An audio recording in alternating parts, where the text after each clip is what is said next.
Bwana Yesu asifiwe. Asifiwe tena.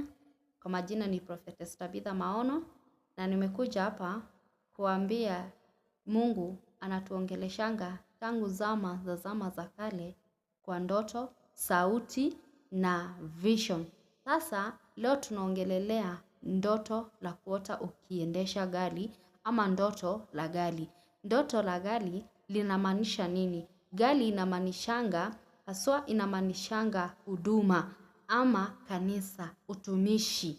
Sasa kuna mtu hapa alikuwa ameniuliza swali ya aliota na gari. Na sasa ndio nikimjibingi pia wewe unaweza kuwa unapitia shida kama hii yenye hauelewi ndoto la gari linamaanisha nini. Huyu ameandika akasema hivi, Bwana Yesu asifiwe Prophetess Tabitha.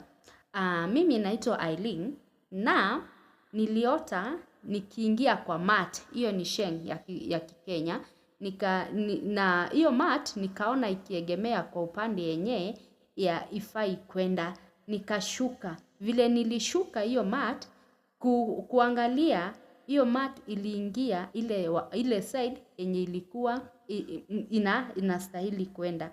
Mimi nika regret sana kwa nini nimeshuka. Bwana Yesu asifiwe. Huyu aliona gari linaenda polepole, gari ni kama linaenda kwenye halifai kwenda, akashuka na hilo gari likaegemea ile side ama ile upande ilikuwa yeye anaenda. Ama ni kama ilikuwa ime lose direction. Yeye alikuwa anaona kama hiyo gari ime lose direction. Sasa hiyo ndoto ilikuwa inamwambia nini?